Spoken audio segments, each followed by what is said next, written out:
Hello, I'm a teenager on YouTube. Please don't take any of this too seriously. This is satire. I'm not an actual news site thing. Thank you, bye.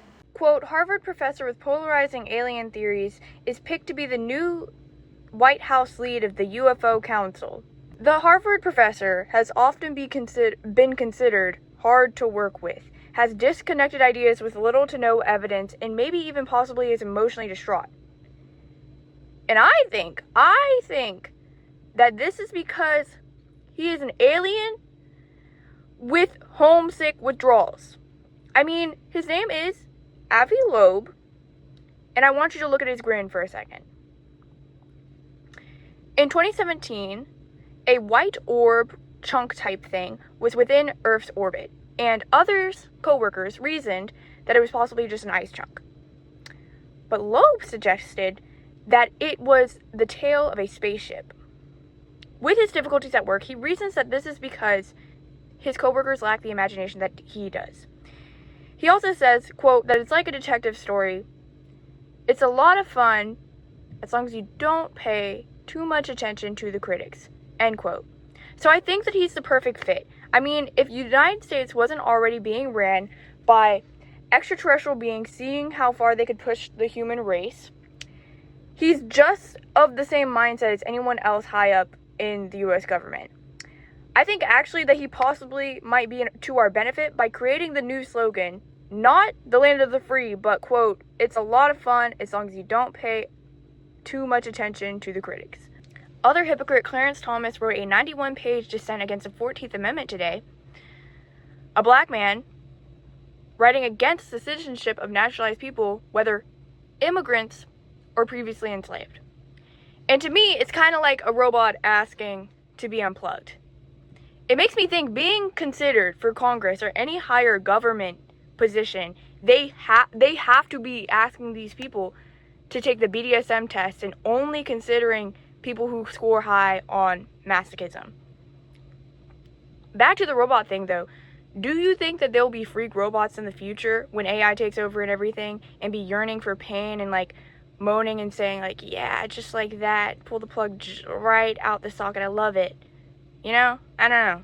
Quote, judges strike down Trump's administration overhaul of student loan forgiveness programs, end quote. In 2007, for reference, Congress created a program of forgiveness loans with the agreement of people after they graduate will work service jobs for at least 10 years following. Under Secretary of Education Nicholas Kent wrote, quote, the department stands behind this common sense policy to ensure that taxpayer dollars are never used to subsidize illegal activities, end quote. Which, what the fuck? Weed is legal. Or at least that's what I thought they were getting at.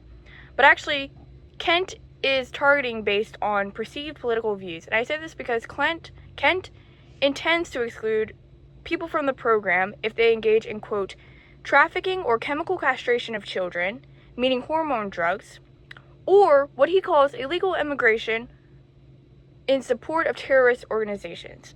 It just makes me think, if we're trying to get rid of non-profit workers, especially those who are queer or in immigrant spaces, who the fuck gonna be in the library?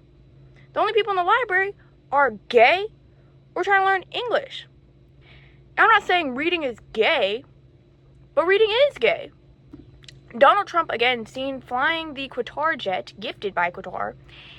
The jet itself described as very soft and very fitted and adorned to Trump in his favorite colors, red, white, and blue. Happy as ever, he was seen. Not alone, but not with Melania. And it makes me think, do those two, and I'm not saying they hate each other, but do they have that relationship that they do have because Donald Trump is jealous and wants to be a sugar baby?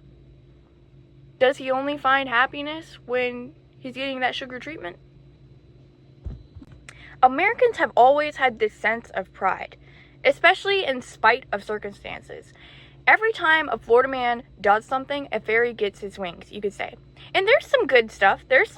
I voted for gay rights. And I'm trying to see gay rights, you know. I'm a little disappointed because I haven't gone around to that. We're even closing the wage gap, not because we like women or care about them, but because we made sports betting legal. And we're even ending world hunger, because that's a symptom of when you get on our GLP-1s. Quote, David Walsh, 62, a retired teacher from New Jersey who identified as a Republican, says he feels very proud. Some of the liberties he appreciates are, quote, the ability to think how I want, to help out who I want, and to try to do things that are good for me and others.